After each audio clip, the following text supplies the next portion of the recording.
All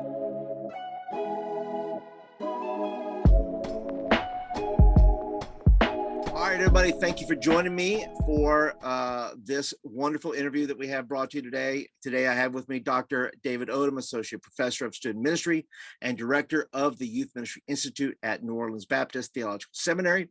He has contributed chapters on youth ministry and discipleship in books such as Christian Education, A Guide to the Foundation of Ministry, and together we equip integrating discipleship and ministry leadership for holistic spiritual formation. His most recent research has been on youth ministry arenas. Welcome to the show, Dr. Odom. Well, thank you. Thank you so much. Thank you for having me. Well, I am thrilled because, like I said, the whole reason this discussion is even to happen is because you posted a graphic on Twitter, and I got to be honest with you, I am a sucker for processes, right? So when I see a good process, when I see something that has arrows, when I see something that has a flow to it, I am excited by that kind of stuff because it tells me that some thought has been put into this and that this is actually going somewhere. And so I'm excited to really talk about the process tonight. But before we do that, I'd love to know a little bit, I'm sure our audience would love to know a little bit about your history with youth ministry, youth pastoring, and just give us the lowdown on what it was like being a youth pastor. Well, yes. Well, thank you. Yeah, youth ministry has been my life. I've served the local church for over 25 years before moving into to teaching. So I did local youth ministry, small churches and medium-sized churches, various roles, but mostly there in youth ministry. And so that's my heart. My heart passion is with students and now helping train the next generation of youth ministry leaders. And so that's really what I've been all about. And my ministry life was mostly in Texas, but then also in Alabama as well. And so a little stint there in North Alabama, Huntsville area. But most recently, and for the last 6 years, I've been teaching here at New Orleans Seminary. Well, that is fantastic. Huntsville is a great town. My son goes to school there, over there at University of Alabama, Huntsville. Right. And he's majoring in undecided, I believe. Okay. And no, he's somewhat decided. I think he chose political science, but that's to me the same as undecided. But neither here nor there. He's gonna minor in law, and we've talked about it. So I think we'll be okay. That's exciting. I'm working with him. We're working together. But break down for us these three arenas. Why, first of all, they have these three arenas, and why should youth pastors be paying attention to these things? Okay. All right. Okay. Well, here we go. So when I talk about the arenas of youth ministry, first thing I should say is that it's not my idea or my concept originally. My friend and mentor, Richard Ross, professor of youth ministry at Southwestern Seminary. Richard wrote a book a couple of years ago called Youth Ministry That Lasts a Lifetime. And it's in this book where he outlines what he calls really youth ministry in thirds, okay? And that's the three arenas. And the first arena is teenagers in the youth group. And that's what we traditionally think of when we think of youth ministry, right? It's ministry to youth, with youth. And it's really one of the reasons why a lot of us get involved in youth ministries, because we love and care for students. And so we want to spend time with them. And really time and resources is the key here. When we're talking about arenas, it's really what we spend our time and resources on. Okay, so that's what I'm talking about when I'm talking about these three arenas. And traditional youth ministry, we spend all of our time, or most of our time, most of our resources with teenagers and youth group. All right, that's why we're hired, why churches bring us on. We're to hang out with teenagers and plan the overall youth ministry at our churches. The problem is that research over the last 15, 20 years has made it clear that that traditional model, that traditional method of youth ministry and all of our time and resources with teenagers is not effective in building lifelong faith. You know, we can look all the way back to the National Study of Youth and Religion, that gave us an early indication that many students were leaving the church after high school, and that teenagers, generally speaking, mirror the faith of their parents. So that meant if mom and dad were active in their faith and church attendance and those kind of things, it was more likely as young adults that teenagers in our youth group would also be active in their faith, church attendance, those types of things. Other studies, Sticky Faith research at a Fuller Youth Institute out in California. Another study, Steve Parr did Why They Stay. And these studies, again, talking and making the connection between lifelong faith and parents and that relationship, but also the vital importance of the congregation and a teenager's connection to the congregation. And most recently, Lifeway's study that gave us a statistic on 66% of teenagers who were active in their youth groups leave the church after high school. And so when we hear those statistics and we hear all these things over the last several years, we have to take a step back and say, okay, what's happening, right?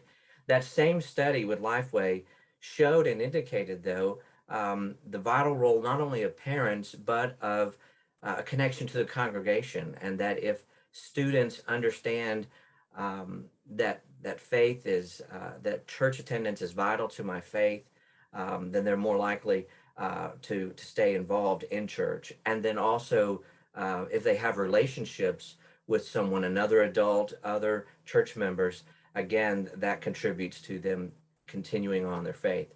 So that's really what brought about this idea of examining these other arenas. And so I've kind of talked through them, right? So the other arena, the second arena is teenagers and families, all right? So that's you and I in youth ministry thinking that, okay, what can I take part of my week, my work week, and spend some time and resources on connecting with moms and dads?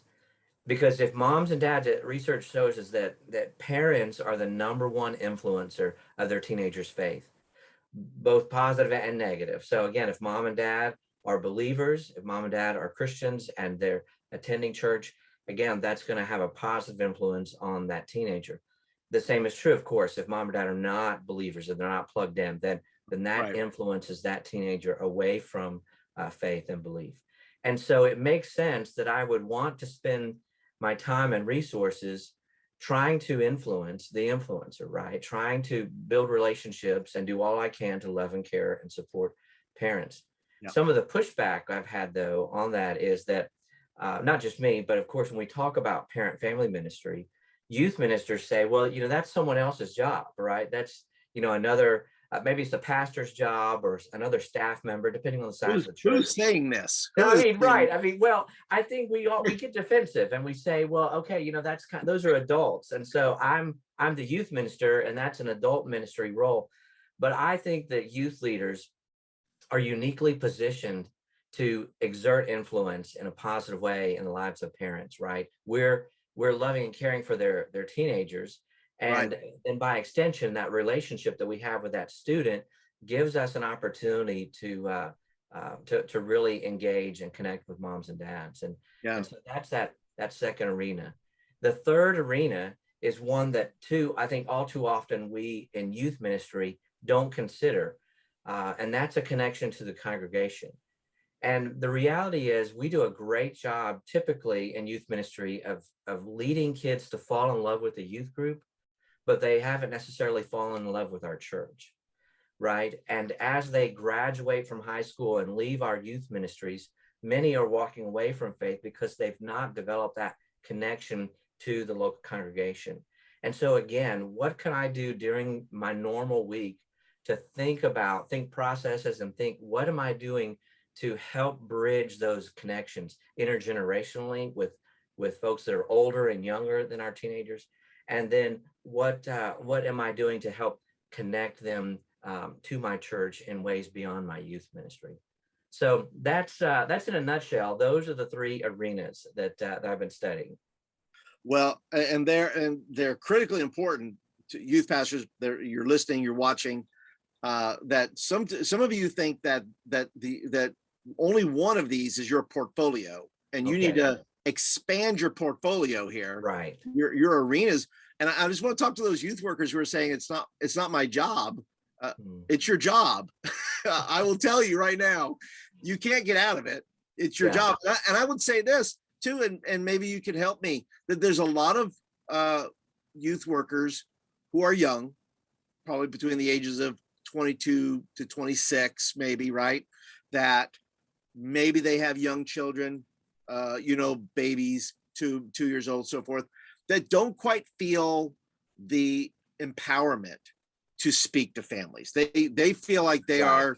they're very nervous, or they lack confidence, or they just don't know how to engage. What would you say because I really do think that's part of the reason why, and maybe speaking for myself, that I was unsure of how to approach family ministry when I myself did not have a family at the time, and being able to minister to parents in that way when I feel like I was not doing um, did not have the tools in my toolbox, so to speak, to do Right. that.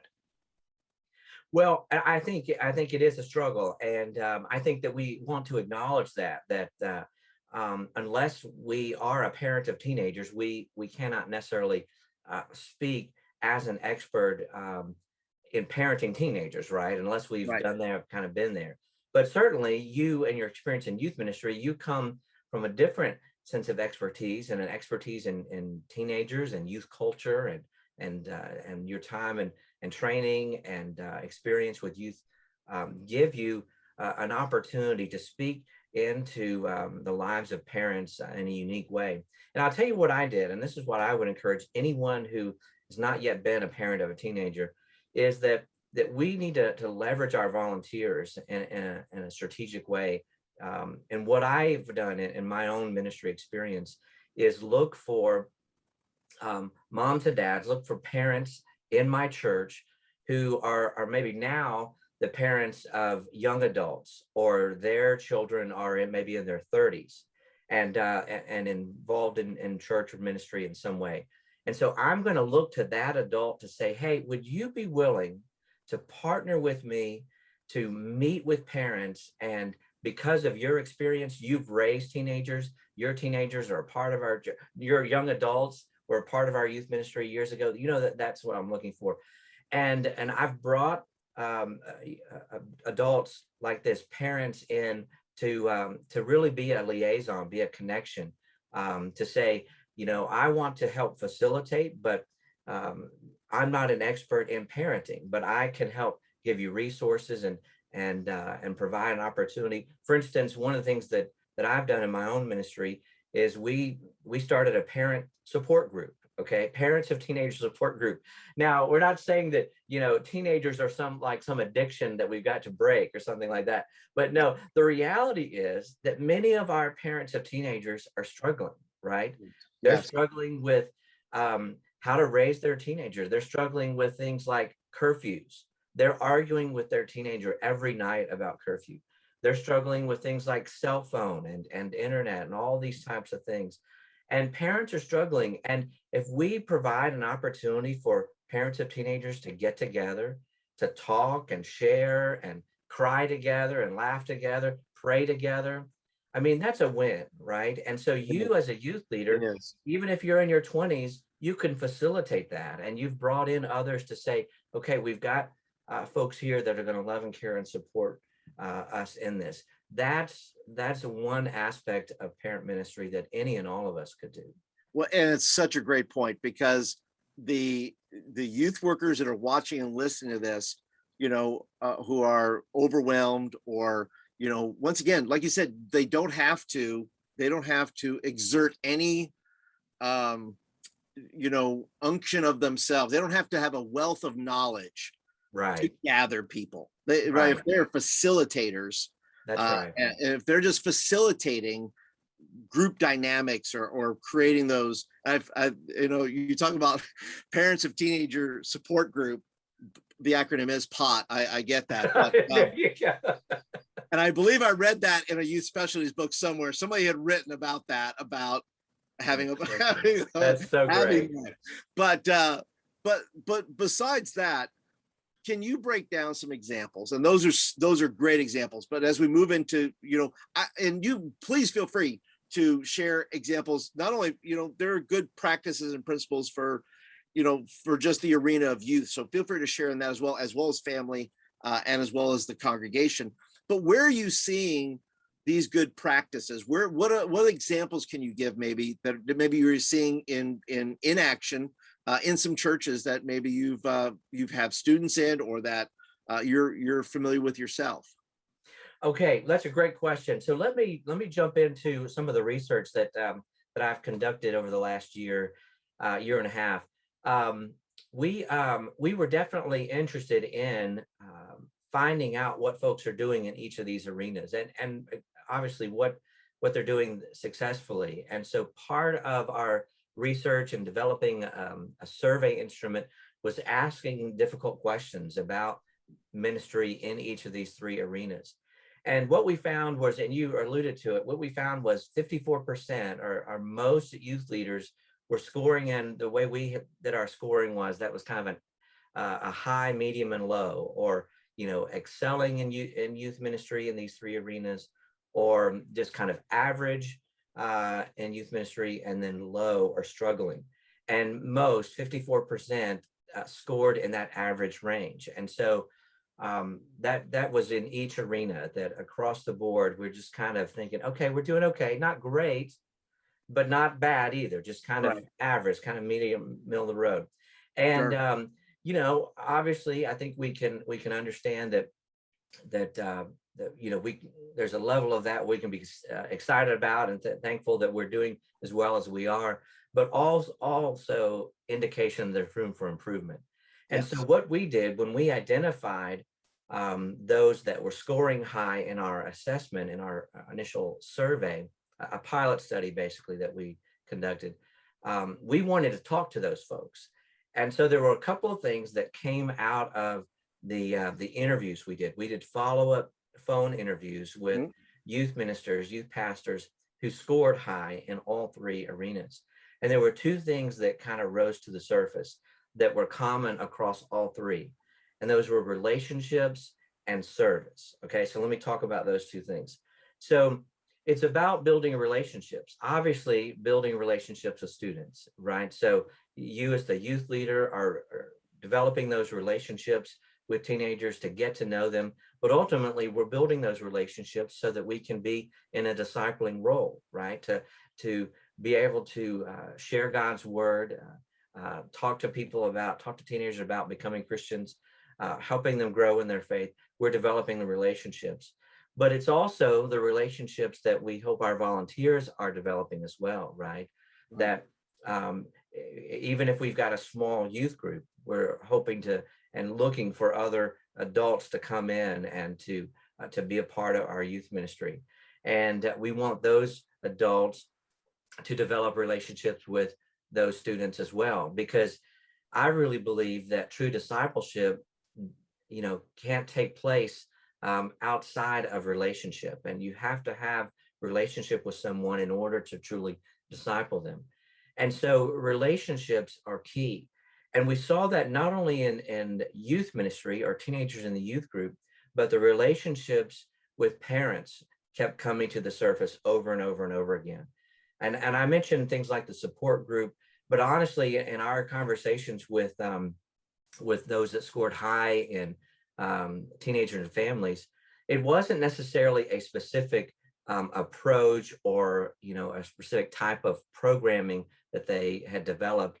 It was simply being intentional to develop relationships. And so, for instance, things like this on Sunday mornings, maybe there is time in my Sunday morning schedule where, for instance, if the students are dismissed in small groups and I'm not leading a small group, maybe I've got a few minutes. And so instead of going back to my office or just kind of checking my phone, I could go up to the adult Sunday school department, right? I could visit with adults in the hallway, or slide into an adult Sunday school class and just be there and be seen and be present. Certainly interacting with parents before and after church. The normal things that we always do in youth ministry, where we're going to ball games and practices and all these things, but not just to see the students, but to intentionally make sure that I visit with mom and dad. And Yeah. so it just in these small ways, it's really about an intentionality in our relationships with parents. And then the relationship side of teenagers in the congregation relates back to how I'm involving people outside of the youth ministry with my students. Is there an opportunity for them to develop relationships with someone who is older, like a senior adult? Right. And so again, just being intentional in that. Well, and you bring up a great point Yeah, about slipping into adult Sunday school classes. And I know, even as a young youth worker, right, all we wanted to do was hang out with teenagers, right? right. Upon reflection, we just didn't want to hang out with the older people. That's And I right. think the mindset has to change in student leaders, in youth pastors, that first of all, the adult congregation is not your enemy. Okay. They're Right. they're not there to poo-poo on your parade. They're there if you welcome them, right? If Hmm. you are in that Sunday school class, go to, I used to love to go to the seniors luncheons. I'd go to the Yes. oldest adults. I Yes. would go to them and I would drive their bus for them to go to their luncheons, and I would have all this time with them, because really, youth pastors, you're an ambassador for your youth ministry, That's right? right. You're an ambassador. And as adults treat, as you get to know adults and adults get to know you, that's going to open up doors of opportunity for that relationship and that bonding to say, hey, Mr. So and so or Mrs. So and so, would you be interested in driving for an event, or would you be willing to lead a youth Sunday school class, or would you? That's And right. once again, they'll do it out of relationship, That's not out right. of something you put in the bulletin or post it on social. It's simply something that you can ask after you've developed and put in that time. Would that be fair to say? That methodology is something that more youth workers need to grab onto? Definitely, definitely. And it does. It takes, just as you said, a willingness to reframe how we look at and view the rest of the congregation, and certainly older adults, to look at how we can develop those relationships that can influence our teenagers. Yeah. And I think too, as we move on to the next question, it really, we talk about the end game being fully mature followers and disciples of Jesus Yeah. beyond the youth group, beyond all that. Many times, I've told people, I said, look, sadly, youth ministry is the most fun Christianity will ever be to that teenager for Yeah. 4 years or Yeah. 6 years. And fun is great, but if you could look 6 years into the future and see those kids leaving, what would you change? What would you Mhm. change about what you've done, what you've programmed, how you felt about the adult congregation, or how you minister to families? Would you change anything? And I think, in doing this, you have, first of all, you have a great assessment tool on your website. Can you give us the website? Yes, so it's ymarenas.com. So YM for youth ministry, and then arenas, ymarenas.com. And Because that is it. Go ahead. yeah, no, that's our website that we've set up for the assessment tool that's free to go and take, and just take you a few minutes to take the assessment. So basically, it's an online survey. You'd immediately see your score, but then you have an opportunity to download a PDF document that is tailored specifically to how you scored in each arena, and then gives you feedback and suggestions for improvement. Well, that is exactly where I was going with this, because if discipleship is the end game, mature followers of Jesus, that the assessment that they can take on the website at ymarenas.com, that's going to help them to the degree that wherever they score on it, of showing where they can improve at. How Right. would you say um, they'll take an assessment, but how do you think youth workers respond to an assessment, right? They're looking at something they just took, Right. and now they're being told that maybe, okay, I'm not doing great in this. How can a youth worker who's watching this, and hopefully youth workers, youth pastors, you're going to go to ymarenas.com, you're going to take the assessment. Take the assessment. If you are, I just did a whole episode on this on the show talking about examining that the unexamined life is not worth living, and I would say the unexamined youth ministry is not worth running. Wow. You have to be able to examine this. Don't look at it and go, oh, it's just a thing. Talk about the importance of this, of why the assessment, how it can actually guide you to build better disciples and program for the future that says, look, we're the end game isn't that the students had fun for 4 or 6 years, but they're actually going to grow up, and parents and the congregation as all part of that mix of that discipleship journey that kids are taking. That's right. And I think that, we're all going to maybe face something like an assessment differently, but certainly it's our heart, as we designed the assessment was really to encourage improvement, right? We want to all be doing exemplary, excellent in all 3 arenas. That's really the goal. As you talked about, the goal of expanding our view of youth ministry beyond just teenagers in the youth group, and considering families, considering the congregation. At the same time, I think that we can go into an assessment kind of maybe expecting, well, honestly, maybe I'm not going to do stellar in every area. And the assessment is going to maybe help me identify some areas that I can improve. I think what I try to caution folks against is for us to be maybe overly defensive, right? I think when we take a look at something and we say the score, well, there must be something wrong with the instrument, right? This can't be my score, right? I know I'm an excellent youth pastor and this can't be right. But for me to consider and to step back and take a moment and say, okay, well, let me look at it a little more closely and see maybe why I scored the way I did. The report that you can download shows you specifically how you answered each question and the score that was given to each question. And then, why you scored the way you did. And it's an opportunity for you to say, okay, well, maybe I see some truth to this. The other side is to recognize that it's a snapshot. It's a moment in time, right? It's not a reflection of maybe your youth ministry in the past or what you're going to be doing next week or next month or the years to come, but it's a snapshot moment for you to consider, okay, what are maybe some things that I could do in the coming weeks and months that could maybe make a difference in these other arenas to help build lifelong faith in teenagers. Youth workers, youth pastors, if you take this assessment, I know people don't like to take them sometimes because they don't want to know how bad they're doing in a certain arena, if you will. And they don't want to know. And I'm saying, look, you're not a failure. If you're not doing well right now, that doesn't mean you're not going to get better.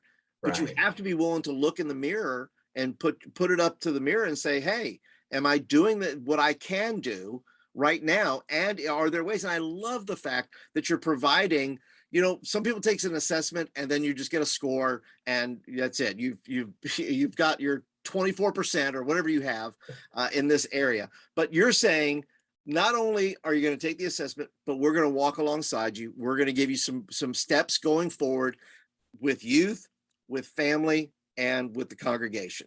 Right. And that's going to help them say, look, you can improve. If youth pastors, if you're telling me you can't improve, you just might as well quit right now. You're just done. You've reached the highest plane of existence, I guess, in youth ministry, that everything is perfect and well in your world. And God bless you for that. But by all that is good, please go take the assessment and at least say, look, am I willing to put my youth ministry and myself under a bit of an examination and say, look, am I as good as I think I am? Or maybe I'm better than I think I am, right? Maybe there's assessments do the other side as well. It tells you where you're doing really well. It's not just about how bad you are. It's saying, look, maybe you're doing a great job and you're doing fantastic. So don't fear taking an assessment and any of those things. But Dr. Odom, tell me, first of all, where can they get more information? Like, I know they can go to the assessment, but maybe there's, you had mentioned Brother Ross's book. Right. What are some other places that people can go to learn more about the 3 arenas? Yes, and so we on the website at ymarenas.com, we also have a research summary. It's just a few pages of Yep, summary of our research that very good. myself and my research assistant, the both of us, for the last year and a half. So there's a summary that you can look at. It's not too technical or anything, and it gives you a little bit of an overview of some of the things we talked about tonight. So you can check that out. That's a free download of the research summary. But then certainly I encourage you to take a look at Dr. Ross's book, Youth Ministry That Lasts a Lifetime. He does spend a good amount of time breaking down and talking about looking at all these areas and the value of spending our time and resources with families and with connection to the congregation. And links for all these, by the way, are going to be in the show notes.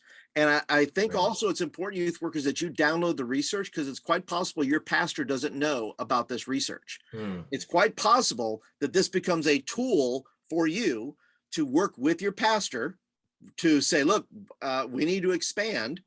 We need to figure out better ways of doing this. I'm going to figure out better ways of doing this because it's a necessity. Me working with parents, me working with the congregation, pastors Yeah. got to get on board. And Yes. sometimes pastors don't know that yes, they're statistics, but they are borne out in practice. They are borne Right. out in the reality of the church we are living in right now Hmm. and the day we are living in. And so I just want to encourage you, download that just as a tool for yourself, but also as a way to communicate with your pastor that you understand the necessity to expand these arenas and to be able to run in these arenas so that you can build a youth ministry that makes disciples, a lifetime of disciples, and not just youth group time disciples, because that's Right. the whole goal, isn't it, Dr. Odom? That's right. Definitely. Well, Definitely. tell us, tell the folks here a little bit about where they can find you. If they want to follow up maybe with some questions, or they just want to say hi and say great interview, just say, where can people get a hold of you? Well, definitely. I'm on social media, and I know you saw the Twitter post, and so you can find me at David Odom on Instagram and over on Facebook, of course, and Twitter. But then also my email. I think maybe you can place my email there in the show notes as well. It's dodom@nobts.edu, and I'd love to answer any questions, connect with you in any way, try to provide any resources that could help in any way I can. Love to do that. Well, thank you, Dr. Odom. I appreciate your time. I will say this: I do close our show, and I want to give this away to you because I feel like you would do a good job at this. Is that I tell youth workers, there's a lot of youth workers that haven't been told lately that they're doing a good job. Hmm. They're just working, they're grinding, they're hustling, they're Hmm. doing everything they can do. Would you offer a encouraging word to those youth workers who maybe have not heard lately that they're doing a good job? Definitely. I think, one of the things that when I talk about the research, I talk about the things that are going on, I typically say that traditional youth ministry is not enough to build lifelong faith the way youth ministry has been practiced in the past. But what I always want to come back to is that even though I'm advocating an expanding view of ministry and saying that it's not enough, I believe you as a youth worker are more than enough. I believe that you are just what your church needs. God has placed you there for a reason and for a purpose. And maybe you've experienced disappointment and struggle and difficulty, but you are just what your church needs, and you can lean into that. Dr. Odom could not end it better than that. So, Dr. Odom, thank you again for being on the podcast today. And I wish your students well during test time.